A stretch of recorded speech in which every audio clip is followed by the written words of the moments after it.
So now, it's time to start working on the neck and take care of that.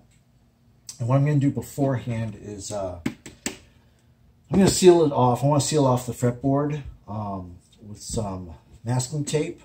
This is some of the best stuff. You can use the blue painter's tape as well. I just like this stuff. It's really, once again, high quality stuff, good price.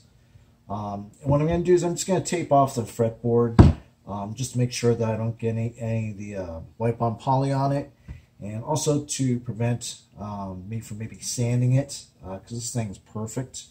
So I'm just going to tape it off, because I'm going to be sanding right along here. You want to sand the whole thing down just to get it ready for your poly. So yeah, so that's what I'm going to do. So just, I'm not going to explain how to tape things, you just tape it off.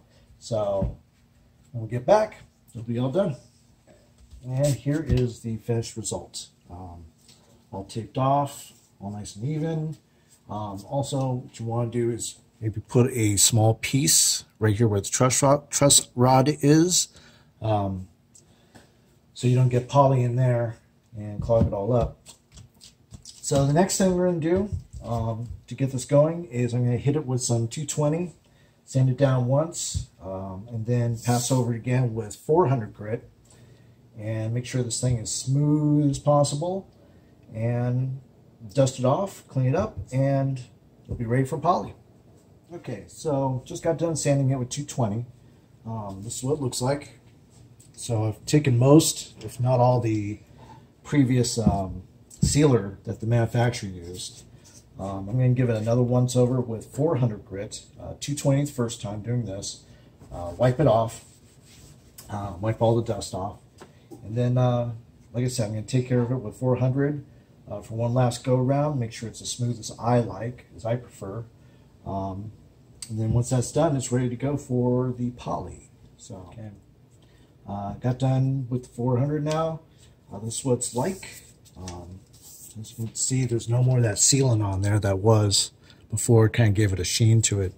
This is all nice and smooth. This has been all cleaned up, and so now it's time for the poly. Now I may have to let this go for a few days. The humidity's been really high where I'm at, so I may have to wait a little bit. I'm going to judge it because this is a wipe-on poly. It's going to go on really thin. So it's not like a tabletop or someone's wood floors or something like that where it's going to be a lot for it to dry and cure. Wipe on, I might be able to get away with doing it in high humidity. I just got to kind of check it out. Also, because the neck is so sensitive, what I'm going to do is I'm going to hang it.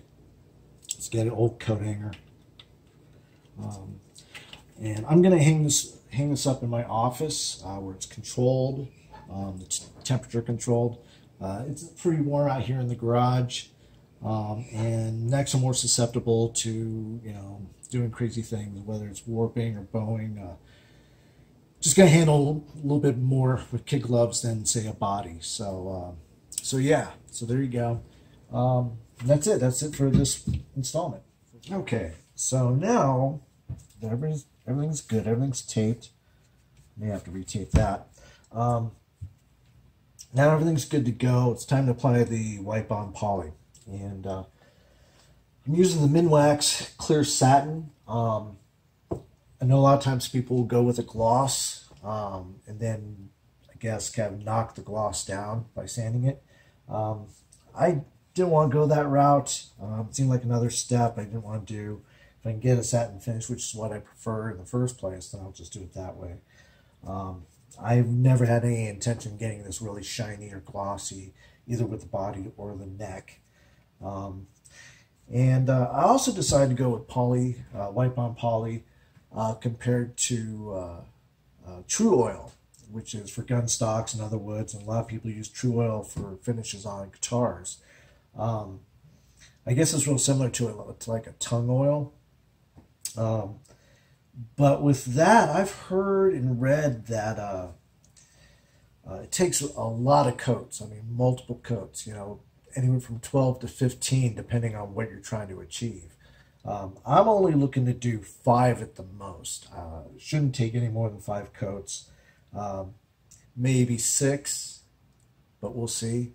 But anyway, so nevertheless, here we go. We're going to just do it this way now.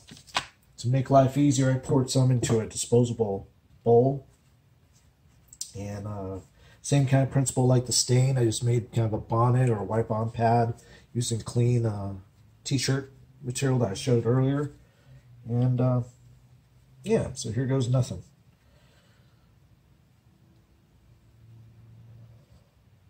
Now make sure you get a good amount, but you don't want it dripping.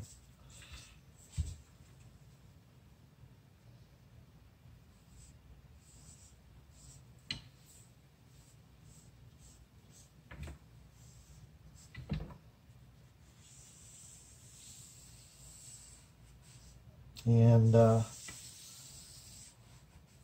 from what I understand is once you just make a pass and pass through,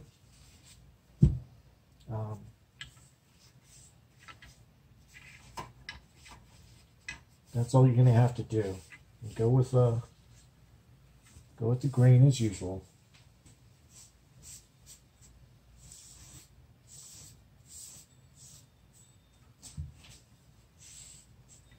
I'm not too worried about the butt end either. I just want to make sure this is all good and covered. And that's it. Now I'll do the other edges and I'll do the other side of the headstock. But for now, that is it. It doesn't take much. And this isn't the kind of stuff you want to just kind of keep going over and over and over and over. You want to lay it down first. Lay it down. And then what I'm going to do is I'm going to use the 3M finishing pads in gray. I'm going to use these to go in between coats and sand down in between coats. Decided to go with these instead of sandpaper because it's a little easier to handle. I don't want to have too much dust everywhere from the residual sandpaper anyway, but I read about these, and I think I'm going to go this route for finishing up the guitar in between coats and then doing it one last time. And so yeah, so now I'm just going to let it dry.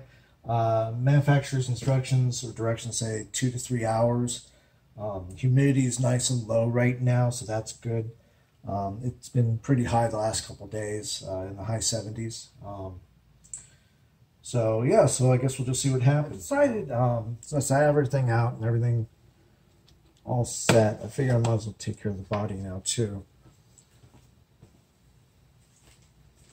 Now, same thing with the body. I'm just going to do one coat and let it go, and then hopefully it takes no more than about maybe 5 coats in all. So we'll see. Same thing. Get your pad, dunk it, and then just go along with the grain.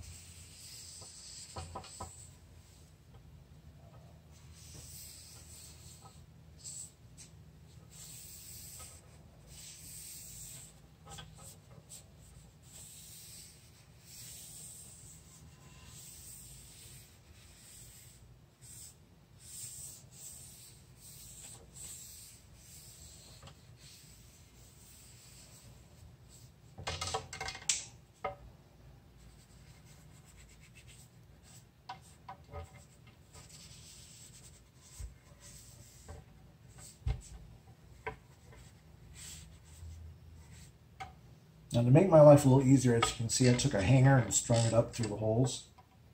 And I also attached a screw near the base, just so I can have it on its end. So that way I can do the sides without too much of an issue.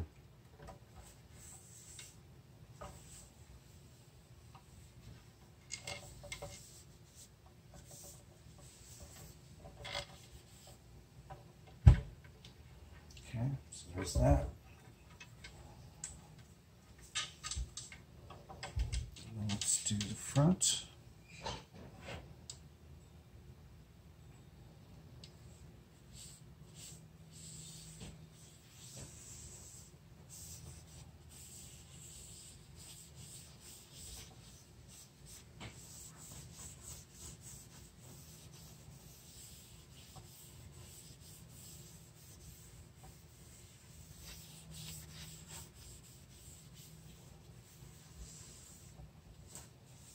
Sorry if you're getting kind of weird angles and stuff.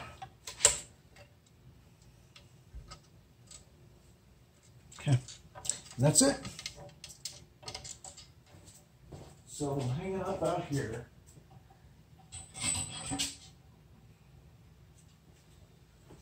We'll hang it up, and I'll check on it in about 2 or 3 hours and see if I can get it ready for another coat. And yeah, see how it goes.